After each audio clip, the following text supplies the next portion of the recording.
Hello, everybody, and welcome back to another episode of 30NSG. On today's episode, we're going to be talking about Star Wars Outlaws could finally be the scoundrel sim you've been dreaming of. This article comes from Kotaku. All the links are down below. So, when it comes to letting the embrace the murky side of the most Isley Star Wars games don't have the best track record, where 2008 Battlefront 2 promised to place you at the heart of the Imperial-focused story, and it took all of our 4 missions of protagonists to basically become a rebel, right? Now, as Disney delivers the increasingly vision of Galaxy Far, Far Away and/or Aside, Ubisoft is submerging players in the depths of the Outer Rim speedy into Star Wars Outlaws. Now announced in 2021, this slice of Star Wars hoping space opera sidelines righteous Jedi and scoundrel Sith in favor of less preachy protagonists, shifting the focus away from the well-trod Imperial of the Rebel conflict.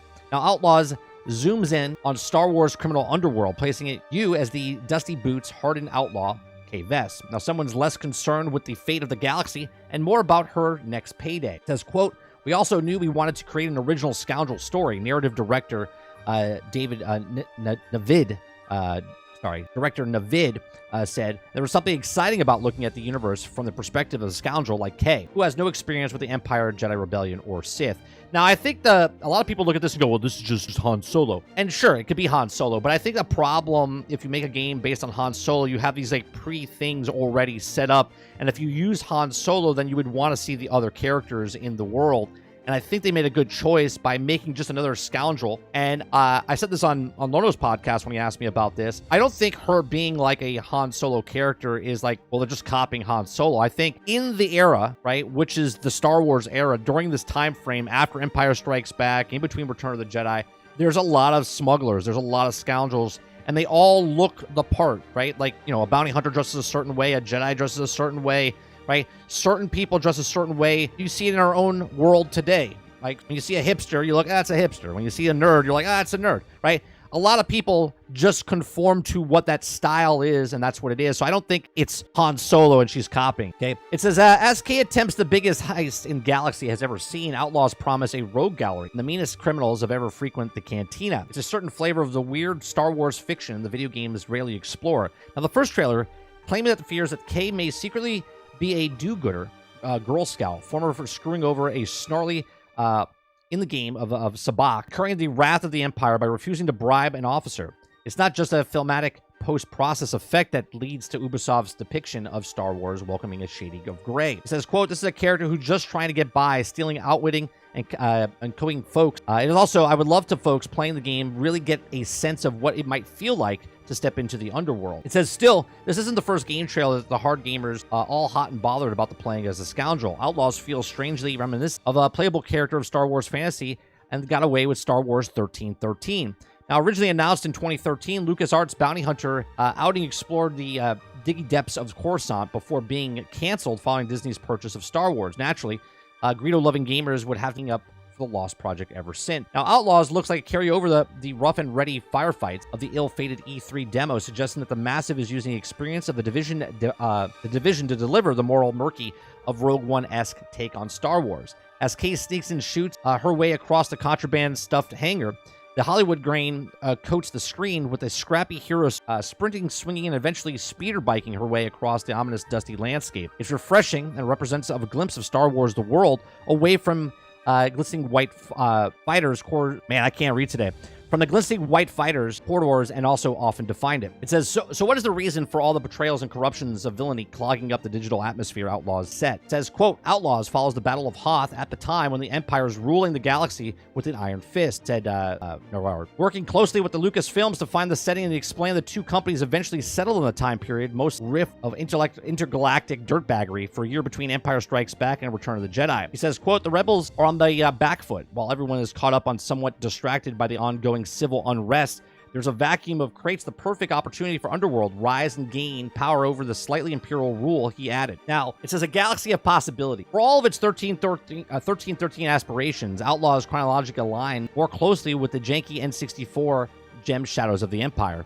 Right? Still, Ubisoft 2024 single-player adventure doesn't exist in a vacuum. Respawn Jedi Order and Jedi Survivor have raised the bar for Star Wars games, yet Ubisoft Massive leaning into an experience in order to create a new kind of story, intergalactic open world genre. It says, quote, focusing on open world game aspect allowed us to build a deeply immersive Star Wars journey. He says he wanted to create a scoundrel who has never experienced anything like this before. She hasn't figured it all out yet, and doesn't have the right answers all the time. I hope players will see that a bit of themselves. Kay. Now, without the Jedi ability to rally on Kay, needs loyal companions to get her out of the tough scrap throughout the adventure. You'll also be accompanied by a four-legged alien cutie, Nick, and a chanty trench-coated camo of droid ND5. Yet try as it might to focus on Star Wars' playable future, the heist-focused nature can't help but conjure up memories of a long-lost Star Wars game. Raymond and the Amy Hennig's helm project Ragtag, which is also produced by the Uncharted heist adventure. I think it's interesting if they do the heist type of stuff. I kind of want them to do what they did in Grand Theft Auto 5 when you're playing on, right? You would have, it didn't work out as well as but it was still cool, where you would have to do the heist and get certain info and then do it. And when you did the heist mission, if it didn't work out, you would do it again and then try different ways and whatnot.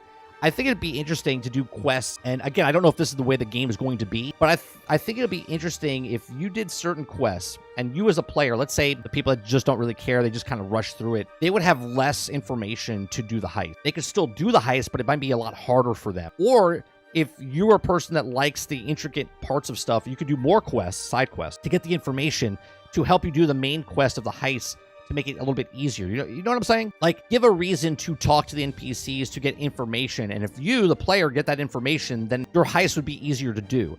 Again, I don't know if it's doing it that way, but it'll be interesting to see what they do with these heists. It says, the question is, what can players expect from Outlaws' core gameplay loop? He explains that it will be split into 3 different types of experiences. He says, quote, the first of these is a dense city, bustling, and activities of lively cantinas where you might find criminal syndicates and corrupt Imperials mingling together. Second is our vast, mysterious, stunning open-world environments, whether either on foot or speeder, it finally space which players can explore on Kay's ship. He also goes on to say that the freedom to travel the universe as you see fit is essential for delivering a true Star Wars Outlaw experience. Now, when they first showed this in the summertime, I said that I'm more excited about this than I was Starfield, okay, because of the Star Wars IP.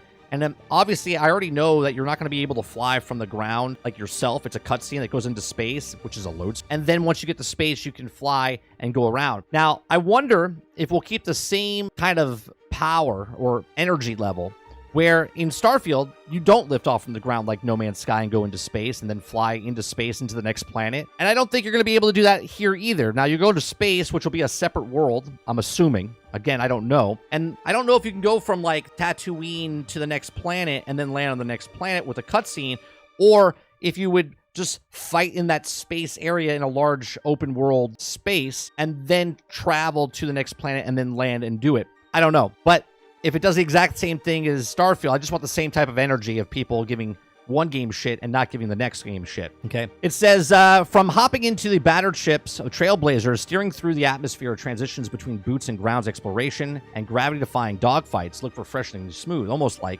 what many players hope for Bethesda's Starfield. Yeah. As well as traveling as well-trowed sands of Tatooine, the humanoid jingles of the treacherous mountain. Okay, Ubisoft Massive has created its own bespoke hive of scum and villainy, and also wide-swept moon. Okay, he says we want to allow the fans to indulge in some intergalactic tours. Okay, but also really excited for them to experience the characters and planets in the iconic era as well. He goes on to say that, quote, space represents,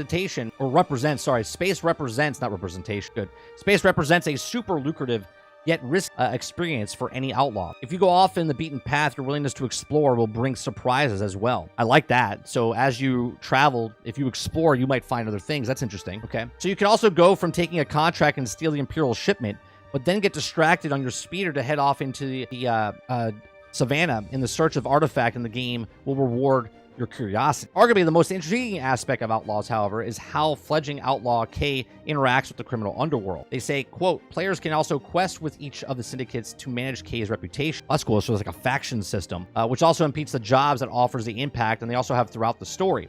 Each player will have a different profile with each of the syndicates based on how they interact with them over the course of their journey. That's cool. That's interesting. Now, KVS is also all too happy to pit their wearing syndicates against each other, with the players taking a quest for the likes of Jabba the Hutt. And the question is, will they become another Jabba's reliable foot soldier or screw him over for a fistful of credit. Now, I like that. I like that they're bringing in other characters, the nostalgia kind of baiting type of things, where if you go to Tatooine, you're going to see Jabba the Hutt. You'd be like, oh, cool, I get to go to his palace and whatnot. See little things. You'll probably see Boba Fett. You'll probably see other bounty hunters out there. But I like that you could be a person that just works for Jabba, or you could screw over Jabba. I think that's pretty cool. He says, it hints that Jabba won't be the only recognizable face here. We can't wait for players to explore the world of Outlaws and discover any reference to the wider Star Wars galaxies for themselves. Here we're hoping that Ubisoft's Massive can redeem Boba Fett's after the god-awful Disney Plus show. Preach there. Okay. Based on what we've seen so far, Outlaws boasted some incredible striking visuals, freed from prior generation shackles, and what we saw in the gameplay walkthrough shows the announcement of real-time in-game engine footage, and confident that will deliver a quality level that the players can expect. Now, with the last decade bringing about more canceled projects than more than shake of pork, it's hard to suppress that Outlaws from the murky specter of Star Wars gaming past. Now, totally, even the gameplay-wise, the seedy underworld of 1313 and the heist-driven open exploration of Ragtag looming large over Outlaws. Yet with those projects long reside, the Sarlacc pit history, Outlaws have been a chance to channel their spirit and deliver a roguish romp fans have been long pinning for. This, look, I think the expectation, and let me bring up the actual gameplay footage as I talk about this. I think a lot of people are looking for a game that is like open world, like a Red Dead Redemption. So I'm interested in what you could do in this game. I'm interested that there is factions that you can manipulate or, go towards. Sort of like a Fallout, if you go with the Brotherhood or don't go with the Brotherhood. I wonder if it changes each time, or if you can be with multiple factions at the same time. Obviously, we see Jabba there. It looked like Guido there. It looks like a lot of people you'll see throughout, right? At the cantina. And again, I give them really good credit for placing it in that 80s time frame. I know it's in the future in a galaxy far, far away, but they really make this game look like it fits in between Empire Strikes Back and Return of the Jedi within the 80s when those movies came out. Okay, now this is the gameplay trailer, or not gameplay trailer. This is just the cinematic trailer. We'll look at the gameplay in just a second. Ubisoft does constantly make good games, not amazing, but good. Certainly, they make better games than Soulsguard. I like Massive. I think Massive makes one of the better games than most studios out there. I mean, Division and Division 2 are very good games. Like, I do like the style, and you can see like 5-6 different planets that you actually go to. That looks like, what's his name from Josh Duhamel. I don't think it is, but it looks like it. And I don't think this character looks like super hot. I think she looks like that girl next door type of thing. Now when I look at a scene like this, they say it's open world, so meaning I could go all the way to the right or all the way to the left. I wonder how big the actual maps are, right? Are we getting a No Man's Sky type planet, or are we getting a Skyrim type map where it's just really big, and when you land on Tatooine, it's this giant map where it's super huge? Or is there going to be the boundaries like we have with the mountains that you can't get past and whatnot? Yeah, 0 tiles. See, like, I think like you could go everywhere. They say you could go everywhere, but you see these mountains in the far distance. That's the boundary, right? That's the boundary. Now, as far as when we go to the gameplay. When we go to the gameplay trailer, let me bring up the gameplay trailer. When you see the takeoff, Outlaws, this is like 15 minutes long. It's 10 minutes. Okay. So when we're down over here, we're like, oh, there's no cutscene. This is a cutscene, right? This is a load screen, I should say, not a cutscene. A load. When she takes off from here, that's a load screen, just like Starfield. Okay. That you see your ship take off and then go into space. Now, right here, you're cut through the actual cloud. Okay. You're not controlling this right now. And then, boom. You come out, right? Because you're not flying all over the place. Yes, it has the markers on the thing, but I'm assuming this is a cutscene, okay? And then once it comes here, then you take over. As soon as this Tashi orbit solar system comes in, then you can take over, okay? Now, is it different than what Starfield did? Yes, right? It's almost doing a mid type of thing. Again, just looking at this footage, it's kind of a hybrid of what Starfield did with No Man's Sky, right? Because it's like a cutscene in the beginning, and then it shoots through the sky, makes you feel like you've taken off. You get out to the space, and then it kicks in, and then you can start taking control, right? And you can see the camera kind of kicks back. Now your sensors and stuff come up on the screen, and then you're actually playing through the thing, right? Again, let's watch that again, right? Because this is definitely a cutscene. You're not going to, right? You get in, she gets behind the thing. This is a cutscene. It takes off, flies off, and then right here it puts the markers on, but you're not in control. But it makes you feel like you're in control. Because right now, can she turn and stay in orbit and fly all over the map, or is this that you're stuck here and it flies directly out into orbit, right? And I know we don't know, and we're speculating here. This is way better than Starfield. It's still a load screen is what I'm saying, L. It's still a load screen, right? You still can't do anything at this point. What No Man's Sky does when you're you're doing light speed,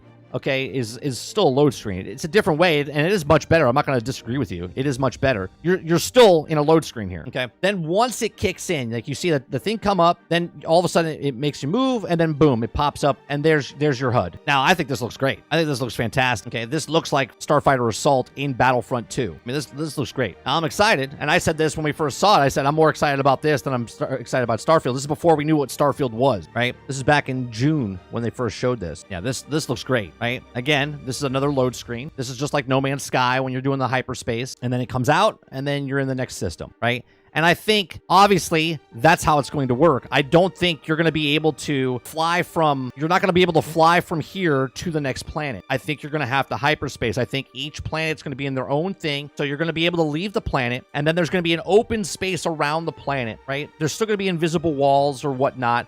And you're going to be able, you can't just fly out into space and just keep flying, right? It's going to be handcrafted, 4 or 5 planets. Each planet's going to have its own surrounding space around the planet. And then you can go to the planet, and then you can also go to the space. Can you also drive your ship on the planet? I don't know. They've never showed that. We don't know that, El, right? We do know you can get on your bike. Now, I don't think they would give you a bike if you could take your ship and fly around the planet, because I don't think it's a full planet. I think it's going to be a handcrafted, let's just say it's about the size of Division, right? A Division map where it's like wide open and you can go wherever you want, and you're not going to be able to fly around because you'll get around the map too fast. So that's why they give you a bike that you can take from your ship and then also drive around. Again, this is all speculation. They haven't really shown what that is, but I don't think that you can get this. I don't think they would give you this if you could just take your ship and fly around. Because then no one would ever use this. You would just fly, land, and then explore, get back on your ship, and then go somewhere else, right? But I look at this as like riding a horse in Red Dead Redemption, right? Now, I would like them in this to go off the beaten path. Because right now, it looks very rail-like, okay? But they said you could go anywhere. You could literally go off to the left or the right, but they're just staying on the road. And the way they're controlling it, it seems very, on the rails. But I know it's not. They said it's not. But it is cool that you can drive towards the city like you do in the Red Dead Redemption or any kind of other open world game. Reese says, why was that way better than Starfield? I think why it was way better, Reese, is because just in our brains is it doesn't break the immersion by putting a black screen in a load screen. Even though it's a load screen, visually it looks better because it never breaks your attention span from getting in your ship, going from the planet, and going into space. That's it. Now, obviously, I don't think that's her bike, because if it was her bike, then she would put it on her ship, wouldn't she? Because when she runs out of here, she doesn't run to her bike. She literally runs to her when she starts to get out of here. So I think you could just... I don't know if you're just stealing people's bikes and doing whatever, right? So is her bike still there? Her bike is not even there anymore. Yeah, her bike's not even there anymore because she parked it right there, and it's not there anymore. So I guess someone else stole it. Then she's running to the ship. Now, see, I said something when they first showed this. I was like, I wonder if she stays there, because you see the Imperial ship landing in the background. As a choice as a player, I know they got on the ship, but can I stay there? Or is this a preemptive thing, right? This is like a pre-scripted thing. Or can I stand there and wait for them to get off that ship and then start fighting? And then what happens dynamically with the city, within the city, right? Do they send other Imperial ships down? Because you're trying to escape. Now, I'm assuming this is a mission, so they're forcing you. Come on, hurry up.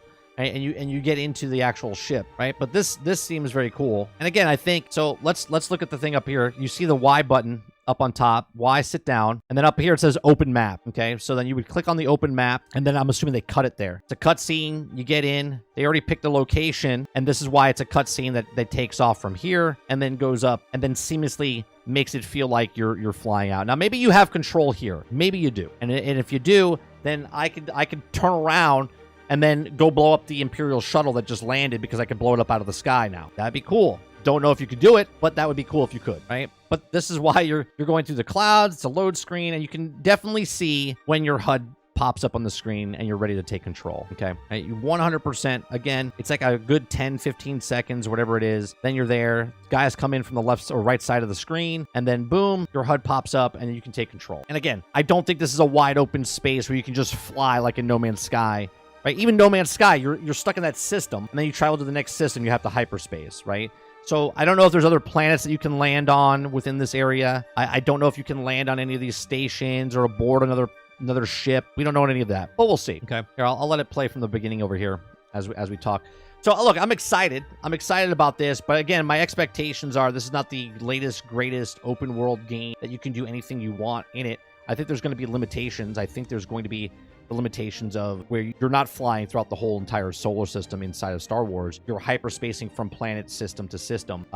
That there is going to be a wide open area for you to travel and go to wherever you want, but it's not going to be a complete another planet. Maybe I'm wrong, but just game-wise, an entire planet, even if No Man's Sky did that, which they're doing with no light, no fire, or light, no fire, no light, no fire, to go around one planet, that would take you a really, really long time. And when they're crafting a story and whatnot, there's no way you're going around the entire planet of Tatooine. No way. There might be a map of a nice, 4 square miles, 5 square miles of you to get around, like a Grand Theft Auto map, Rocksteady map of type, or Skyrim type map, but there's no way you're going around the entire planet and 5 planets. Your HUD immediately pops up like you can move. No, right here, they're not moving there.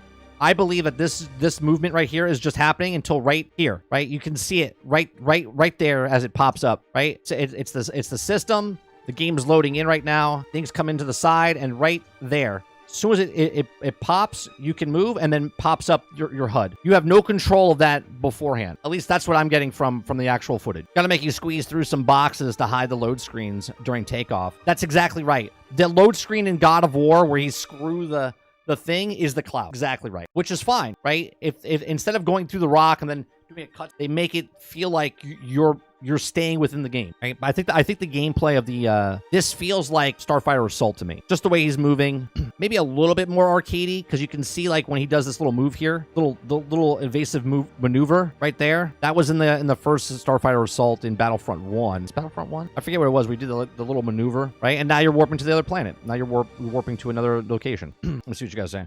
I have concerns about the performance. This is certainly sitting at the 30 frames per second range. Lots of stuttering as well, but hopefully isn't the final build. Unfortunately, even if it is the final build, that's what it is, right? I think, again, the theme for 2024 is expectation. I think the expectations for a lot of things, because certain games hit 60 frames per second, that we assume or expect other games to hit. Now, again, I don't know if it's going to hit 60 frames per second, but that's the thing, right? If they can't get it to hit 60 frames, then it is 30. I don't think it makes the game worse. Now, I do understand people don't like it and that they won't play it then. That's just the way it is. But again, I don't think all games have to hit the 60 frames per second. But that's just me. Let's see. It's because a bunch of idiots complain about the load screens in other games. Ship combat, rather. I mean, the difference to me, it'll be every 5 seconds or just to travel. I'm fine with it on travel. Right, but do that 100 times, right? People will be like, oh, load screens. I wish I could just get past this, right? You're never going to make everyone happy. You're never going to make anyone happy or everyone happy. It's not entirely expectations. We have new gen systems that told you do not have new gen features. Where are the with these features? Again, the people that make the boxes and the people that make the games are two different people. Those are the people, because the person that makes the box says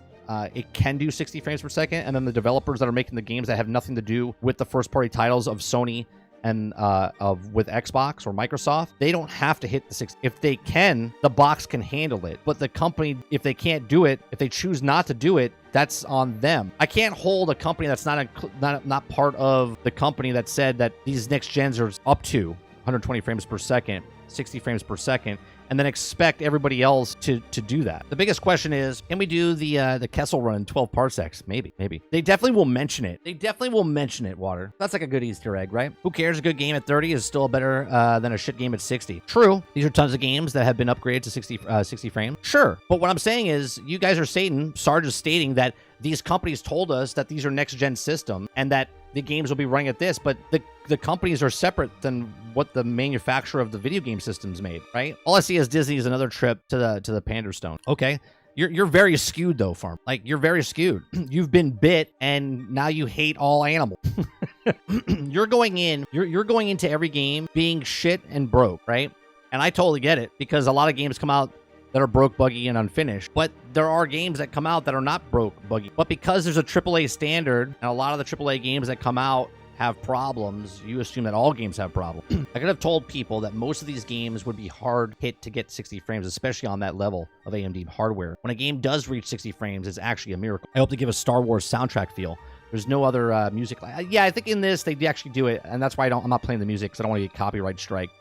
I mean, I can literally pop up a list, Sarge, of all games that are on the Xbox right now that are running 60 frames per second, right? And then the next conversation is, well, I'm not interested in any of those games. I want these other games to be it, right? But there's literally over like 300 games that are running 60 frames per second or higher. I think there's like 40 games that are running at 120 frames per second. If I cared about frames per second, which I do, I'd be on PC by now, which I am. If console is 30 frames is a preference, then I'm not judging. I just think about what Sarge said, that these game companies promised us, higher frame rate, that the games could do it. Again, that's on the console, not the people making the games. They're like, oh, cool. If we want to make a game and make it 60 frames per second, the new consoles can handle it, but they can't get it to handle because they would rather have fidelity of the game looking good than running at 60 frames per second. Exactly, Kyle. Like, if you want higher frame rates, then purchase a PC. You'll have that on everything that you play, right? Again, there's a difference between the manufacturer saying that what it can handle and the people that are not associated with those companies making a game for those consoles. Yeah, this is coming to PC as well, right? If so, then PC for me. Yeah, I believe it's coming for PC, PlayStation 5, Xbox. It's across the board. I don't think it's on the Switch, though.